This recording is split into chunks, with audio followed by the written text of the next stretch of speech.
Sampai ada yang namanya bunuh diri. Bunuh diri di mana? Pohon pisang. Mati enggak? Salam dari Binjai. Salam dari Binjai. Allahu Akbar. Ini hati-hati. Makanya perlu kita kenal Rasulullah supaya apa? Tertanam di dalam hati kita kecintaan kepada Nabi Muhammad Sallallahu Alaihi Wasallam. Karena orang kalau udah kenal Rasulullah pasti cinta kepada Nabi Muhammad Sallallahu Alaihi Wasallam. Kalau udah cinta sama Nabi, otomatis mendapatkan keridhaan dari Allah Subhanahu wa Ta'ala. Nah, dari kisah yang begitu istimewa dilahirkannya Rasulullah, lalu Allah Subhanahu wa Ta'ala menghibur Nabi Muhammad Sallallahu Alaihi Wasallam, yang mana kata Syekh Yusuf bin Ismail An-Nabhani, beliau seorang syekh yang banyak karang kitab. Ada 70 karangan kitab beliau, di antaranya namanya Afdhalus Shalawat ala Sayyidi Sadat, ada Al-Anwarul Muhammadiyah, ada Wasailil Wusul ila Syamailir Rasul, ada lagi karangan beliau di antaranya Jami'il Karamatil Auliya. Ini karangan Syekh Yusuf bin Ismail An-Nabhani. Beliau kurang lebih di zaman 100 tahun yang lalu beliau nih. Nah, karangannya begitu banyak. Nah, kata beliau di dalam kitab Al-Anwarul Muhammadiyah, kalau tadi hari kelahiran Rasulullah, hari yang istimewa untuk umat baginda Muhammad Sallallahu Alaihi Wasallam. Lalu Isra dan Mi'raj adalah hari yang teristimewa untuk diri Nabi Muhammad Sallallahu Alaihi Wasallam. Makanya dijelaskan di dalam kitab Hadaikul Anwar wa Matali'ul Asrar fi Siratin Nabiyil Mukhtar. Beliau menjelaskan di dalam kitab tersebut, ada seorang syekh daripada Damsyik, Damaskus. Beliau menjelaskan di dalam kitab tersebut apa? Seluruh para ulama bersepakat bahwasannya Nabi Muhammad SAW dimuliakan oleh Allah dengan apa? Diisrokan dan dimi'rajkannya Nabi Muhammad Sallallahu Alaihi Wasallam, dan menunjukkan kepada para anbiya bagaimana kedudukan Nabi Muhammad Sallallahu Alaihi Wasallam. Makanya kata beliau, dan banyak diantaranya Syekh Qadiyat menjelaskan di dalam kitab Asy-Syifa bi Ta'rifi Huquqil Mustafa. Beliau menjelaskan di dalam perjalanan Isra dan bulan Isra Mi'raj ini ada perbedaan pendapat, ya. Ada yang mengatakan di dalam bulan Ramadan, dan Imam An-Nawawi menjelaskan di dalam kitab Ar-Raudhah, Raudhatut Talibin, kalau nggak salah 16 jilid, ya. Ada Syekh Nawawi, ada Imam Nawawi. Kalau Syekh Nawawi Al-Bantani, benar gak? Kalau Imam Nawawi, beliau yang ngarang daripada sarah daripada kitab Al-Muhadzab dari 2 jilid sampai 27 jilid, dan itu belum selesai. Dan karangan beliau di dalam kitab At-Tibyan fi Adabil Quran, At-Tibyan fi Hamalatil Quran. Beliau juga ngarang kitab Al-Adhkar. Beliau ngarang daripada kitab Riyadhus Shalihin. Ini Imam Nawawi, bahkan Arba'in Nawawi itu karangan beliau, banyak karangan beliau, diantaranya di dalam kitab fikih Raudhatut Talibin. Nah, beliau menjelaskan di dalam kitab tersebut, apa kata Imam Nawawi, bahwasannya Nabi Muhammad SAW diisrakan di dalam bulan Rajab. Tapi ada yang berbeda pendapat. Kenapa? Para ulama sahih bersepakat meninggalnya Sayyidah Khadijah itu kapan? Sayyidah Khadijah meninggalnya di dalam bulan Ramadan, dan 3 hari setelah Sayyidah Khadijah baru meninggal paman beliau, paman daripada Rasulullah, yaitu Abi Thalib, yang mana paman paling membela Nabi Muhammad Sallallahu Alaihi Wasallam. Makanya kata ulama, ada yang mengatakan di dalam bulan Ramadan, ada yang mengatakan di dalam bulan daripada bulan Rajab. Bahkan di dalam bulan tersebut, di dalam bulan tahun tersebut, makanya diceritakan bulan tahun Amul Hazan, tahun kesedihan, karena Nabi waktu dakwah di Thaif dilemparin batu sampai berdarah baginda Muhammad Shallallahu Alaihi Wasallam. Habis itu meninggalnya istri tercinta, yaitu Sayyidah Khadijatul Kubra. Lalu meninggal lagi paman paling membela, yaitu Sayyidina Abi Thalib, paman Nabi Muhammad Sallallahu Alaihi Wasallam. Maka dihiburlah Nabi Muhammad Sallallahu Alaihi Wasallam. Di mana dihibur? Yaitu diisrakan Nabi Muhammad Sallallahu Alaihi Wasallam. Nah, di dalam Isra wal Mi'raj Nabi itu banyak yang namanya riwayat-riwayat, ya. banyak riwayat yang dikatakan oleh Syekh Qadhi Iyad di dalam kitab Asy-Syifa. Banyak Syekh Yusuf bin Ismail An-Nabahani di dalam kitab Al-Anwarul Muhammadiyah. Bahkan Syekh Qadhi Iyad di dalam kitab Asy-Syifa kalau nggak salah ada 17 riwayat. Dan yang paling banyak diambil riwayat, bahkan paling sahih di dalam riwayat tersebut, yang diriwayatkan daripada Sayyidina Malik ibn Anas. Tahu Sayyidina Malik ibn Anas? Tahu nggak? Tahu nggak? Nyawa tuh? Imam Malik. Oi. Nyawana saat ini saya bingung nih, perempuan-perempuan pada diem, pada tadi rame banget. Akhirnya hicing deh. Tuh nyawa main cerita apa kumaha? Apa ngeliatin saya terkesima? Jadi nggak enak kalau kayak gitu. Iya laki tuh sampai nggak ada kepalanya tuh di belakang. Tidur. Udah pada tidur kali. Tadain tuh pakai yang namanya gayung, awas ngiler banyak. Tahu Sayyidina Malik ibn Anas? Nyawa tuh? Saha? Hah? Apa? Sayyidina Malik ibn Anas yang dijelaskan di dalam kitab Al-Wafi. Siapa Sayyidina Malik ibn Anas? Sayyidina Malik ibn Anas ini punya orang tua namanya Ummu Sulaim. Ya. Ummu Sulaim ini dulu waktu Nabi Muhammad SAW hijrah ke kota Madinah, semua orang datang bawa hartanya. Ada yang menginfakkan tanahnya, ada yang menginfakkan hartanya. Tapi Ummu Sulaim ini seseorang yang cinta kepada Rasulullah, gak punya apa-apaan. Dari keluarga miskin cuma punya apa? Punya anak namanya Malik ibn Anas. Dibawa nih Malik ke hadapan Rasulullah yang saat itu umurnya baru 10 tahun, ya. Baru 10 tahun dibawa ke hadapan Rasulullah. Ya Rasulullah, kalau orang semua bawa harta, saya bawa anak saya jadikan anak saya khidmat kepada engkau ya Rasulullah. Sampai dikatakan Sayyidina Malik ibn Anas khidmat kepada Rasulullah itu selama 10 tahun, bahkan termasuk perawi daripada hadis terbanyak, yaitu 2286 hadis daripada Sayyidina Malik ibn Anas. 10 tahun sama Rasulullah dan mendapatkan 3 doa dari Nabi Muhammad SAW. Apa doa tersebut?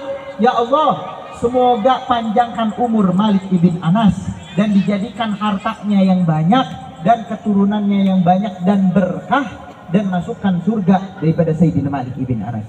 Sampai diriwayatkan Sayyidina Malik ibn Anas ini punya keturunan cicit cucut sampai 126. Ya, banyak gak? Kalau banget ayah di dia nuboga cucu cicit 120 genap. Ayah tuh? Hah? Ayah tuh?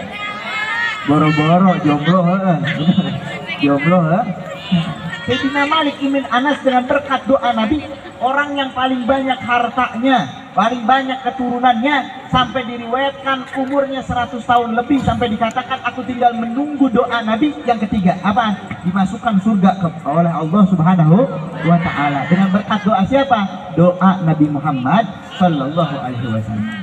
Nah, di dalam riwayat tersebut, di dalam riwayat Malik ibn Anas yang dibawakan yang begitu sahih sampai sahihain dua, daripada riwayat Sahihul Bukhari dan Sahihul Muslim, menyatakan daripada riwayat tersebut adalah riwayat yang sahih menjelaskan tentang Isra dan Mi'raj Nabi Muhammad Sallallahu Alaihi Wasallam. Isra'nya Nabi sampai dikatakan apaan? Dan dikatakan oleh para ulama, sepakat para ulama di dalam Isra'nya Nabi ini, sepakat para ulama, nggak ada perbedaan pendapat. Karena apaan? Sebagaimana di dalam Al-Quran, yaitu surat Al-Isra. Apa bunyinya? Subhanalladzi asra bi'abdihi lailan minal masjidil harami ilal masjidil aqsa alladzi barakna haulahu linuriyahu min ayatina innahu huwa sami'un basir. Ya, kita sama-sama dengar, ya, sebagaimana di dalam firman Allah Subhanahu wa Ta'ala. Apa? Maha suci Allah yang telah memperjalankan. Siapa yang diperjalankan? abdihi, yaitu baginda Muhammad sallallahu alaihi wasallam. Dari mana? Masjidil Haram ke Masjidil Aqsa. Di mana Masjidil Aqsa? Di mana? Di mana? Di mana? Di Banten. Palestina. Ini lelaki suara nih. Bisu apa bisu? Gagu. Gagu apa suaraan? Di mana tadi? Di Palestina. Ya, Masjidil Haram. Di mana Masjidil Haram? Di Makkah. Masjidil Aqsa di Madinah. Di Palestina. Nabi Muhammad SAW diperjalankan dari mana? Dari Masjidil Haram ke Masjidil Aqsa alladzi barakna haulahu, yang mana keduanya mendapatkan keberkahan dari Allah Subhanahu wa taala. Makanya kata ulama, ada Ka'bul Akhbar menceritakan, kenapa sih kok Nabi harus diperjalankan dulu dari Masjidil Haram ke Masjidil Aqsa? Kenapa enggak dari Masjidil Haram aja langsung dimi'rajkan? Kenapa? Karena di Masjidil Aqsa dikatakan itu yang namanya bumi yang paling dekat ke langit pertama. Namanya Mas'adal Malaikah. Ya, Mas'adal Malaikah, tempat yang berhadapan dengan langit pertama. Apa namanya? Mas'adal Malaikah. Ini mau jawab dia doang. Tukang tengadengnya apa kuma? Apa namanya? Korek katanya. Mas'adal Malaikah. Mas'adal Malaikah yang menghadap ke buminya Allah Subhanahu wa taala, sebagaimana Mekah menghadap ke Baitul Makmurnya Allah Subhanahu wa taala. Makanya diperjalankan Nabi sampai langit pertama, langit kedua, langit ketiga, langit keempat, langit kelima, langit keenam, sampai langit ketujuh. Langit pertama bertemu dengan Nabi siapa? Nabiullah Adam. Yang kedua,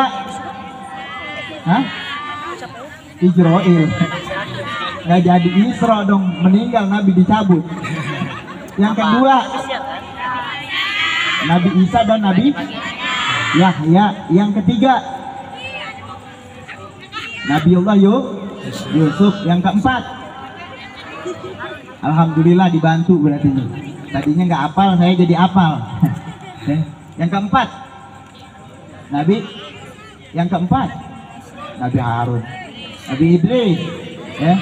Yang keempat Nabi Idris. Yang kelima Nabi Harun. Yang keenam Nabi Musa. Yang ketujuh Nabi Ibrahim. Ini kata ulama, kata ulama, kenapa kok pertama Nabiullah Adam? Ya, langit pertama kenapa Nabiullah Adam? Karena Nabi yang pertama diciptakan yaitu Nabiullah Adam. Yang kedua, kenapa Nabiullah Isa? Karena masanya yang paling dekat dengan Rasulullah. Dan yang ketiga, kenapa Nabiullah Yusuf? Karena nanti umat Nabi Muhammad masuk ke dalam surganya Allah, nanti mukanya seperti Nabiullah Yusuf. Nu ayeuna jore, nu ayeuna hideung, nu ayeuna demek, ditingali hayang utah.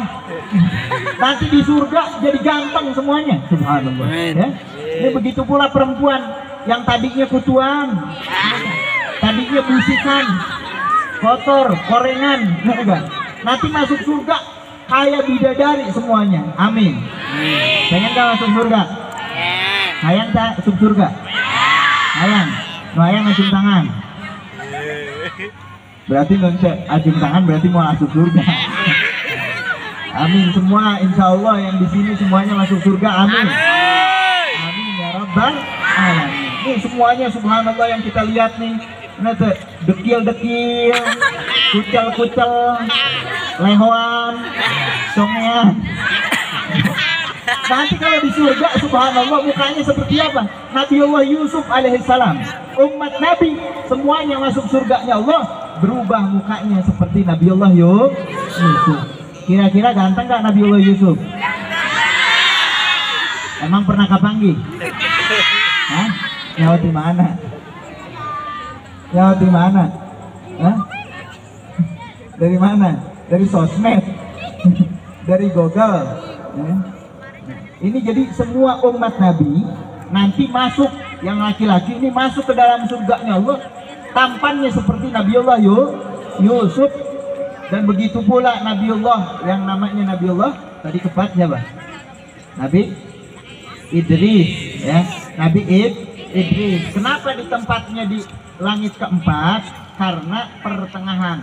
Allah Subhanahu wa taala muliakan Nabiullah Idris untuk apa? Tempat yang begitu mulia. Jadi tempatnya tinggi. Nabiullah Harun karena dekat dengan Nabiullah Musa. Nabiullah Musa kenapa langit ke berapa? Ke-6, ya.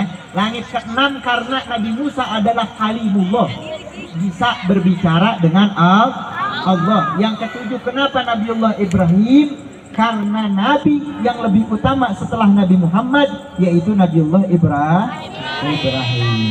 Nah, di situ sampai ke langit ke-7, sampai ke Sidratil Muntaha, sampai kepada Qaba Qausaini au adna, sampai bertemu dengan Allah Subhanahu. Difardukan apa bertemu dengan Allah? Hah? Woi. Jam berapa sih? Jam berapa? Jam jam 8. Biasa beres jam berapa? 12. Jam 2. Ente enak denger ngomong nih capek. Jam 2. Jam berapa biasanya beres? Jam 3. Jam 3.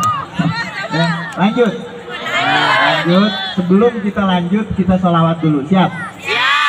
Siap sholawat? Siap keluarin suaranya? Kalau konser aja bisa kenceng suara, benar? Masa buat Nabi, cinta nggak sama Nabi? Cinta nggak sama Rasulullah? Siap keluarin suaranya buat Nabi Muhammad? Siap? Laki-lakinya siap? Woi, siap nggak? Perempuannya siap? Siap. Ayo kita sama-sama baca. Enggak, dia mau ke Purwakarta. Mana tuh Pak? Paginya ada jadwal dia. Purwakarta. Nggak tahu apa sih nama diajak kalau di Madro. Asal jangan kabur. Salam Muhammad. Kita nunggu nih vokalnya nih lama nih naik. Jeda sebentar, benar.